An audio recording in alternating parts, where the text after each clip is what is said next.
COVID is a driving force on Election Day and also in the reopening of schools. Let's tackle both issues with Dr. Ronny Jackson. He's the former personal White House physician for Presidents Obama and Trump. He's also running for Congress in the great state of Texas. Welcome, Dr. Jackson.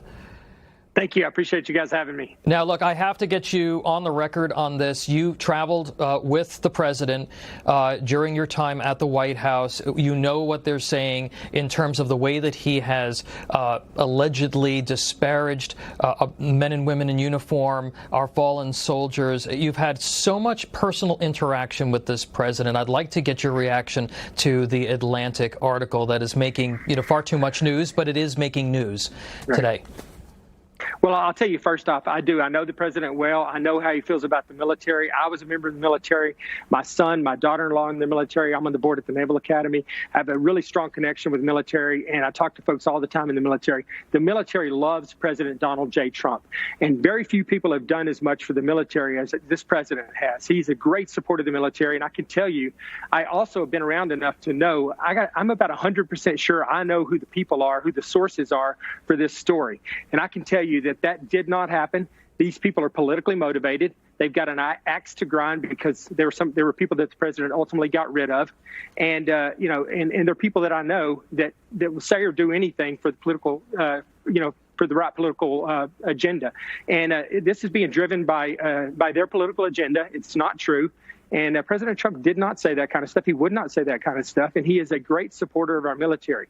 And so the whole thing makes me really angry, to be honest with you. But you never heard him say anything like that. And who do you think it is?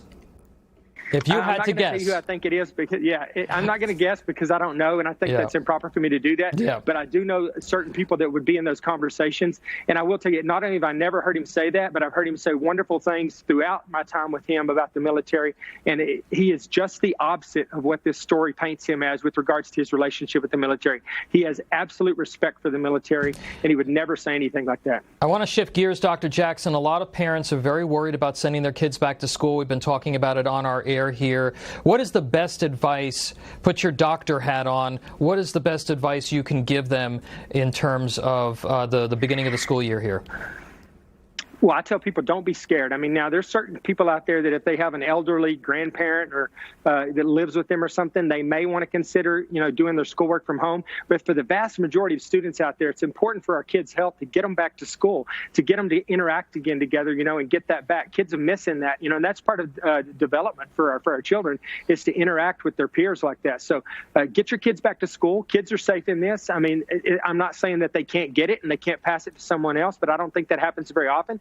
But I can tell you the data shows that if they get it, they're not going to get sick from it. Kids are not getting sick from this. And so be smart about it. And schools are doing that. They're doing distancing. They're doing masks when appropriate. They got hand sanitizers. They're releasing classes at different times so the classes aren't mixing. They're doing all the things they need to do to make our kids safe. But we have to get our kids back out there and get them back to school. It's important, and we can do it safely, and we are doing it safely in certain areas around this country. And anyone who's saying differently, a lot of that's being driven by by the political agenda of the left, who does not want this to happen before November the 3rd. As you mentioned, COVID is a major issue driving the election. We'll probably see around 200,000 American deaths by November 3rd. You're in Texas, which has seen a spike in cases in the months of July and August. Where do you see the pandemic heading, not only in Texas but also nationwide? Well, you're right. We will see the numbers go up. And in part, I think that a lot of that is being driven, like I said, for political reasons, but also from a reimbursement standpoint. You get paid more if you can code that, there was something to do with coronavirus regarding someone's death or their illness.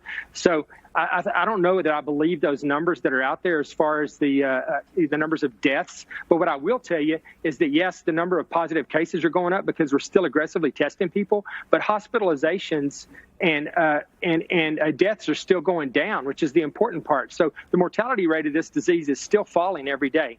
So I think we're on the right track here. I think we're recovering from this.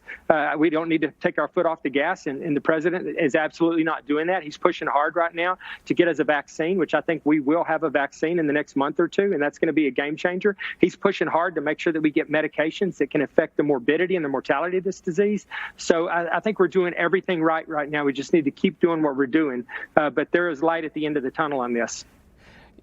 Dr. Jackson, we've seen a lot of health subjects discussed for both presidential candidates. You know them both very well. What do you make of the talk around both of their medical issues from people who've never treated them? We seem to hear a lot about that. Right. Well, I've been accused of making similar comments regarding former Vice President Joe Biden and his health, but I'm not. I'm not making any comments as a physician regarding his health. I'm telling you that I know what it takes to sit in that seat at the Resolute desk in the Oval Office day in and day out. I've been there. I was there for 14 years. I know what it takes. And I'm telling you, you can look at former Vice President Biden on TV, and there's some serious concerns about whether or not he has the physical and the mental stamina to do this job. And I don't think that he does. And I'm not making any type of diagnosis in saying that. You know, I'm not diagnosing him with any kind of cognitive disorder. I'm telling you that everybody ages differently. Some people age gracefully, some people not so gracefully. We all know people that are 100 years old that are sharp as a tack, and we know people that are in the early 70s that have a lot of cognitive disability as far as, you know, remembering things and staying on track. And I think that that's where former Vice President Biden's at right now. I think his age is showing. I think maybe he would have been a good presidential candidate 10 years ago, maybe 5 years ago, but I think his window has closed. And with regards to President Trump's health, I mean, you can look, President Trump's just the opposite. His memory is incredible, and he can tie things together and make associations, even to this day, that I can't do, 25 years his junior. So, and I'll just say one last thing is, as a physician that took care of him, the stuff that's been going on about that that trip back in November of 2018 to Walter Reed is just another effort from the left to try to cover up or distract from the obvious issues that they have with their candidate in former Vice President Joe Biden. All right, Dr. Jackson, give us an update on your run for Congress. You won your primary. How's it going out there? It's going great. I mean, I won the Republican primary in the #1 most Republican district in the entire United States. So I'm in a good position right now. We're not taking anything for granted. We're not making any assumptions. We got another race to win on November the 3rd, but we are looking good right now. Dr. Ronny Jackson, thank you so much for being with us. Appreciate it. Thank you, guys. I appreciate you having me.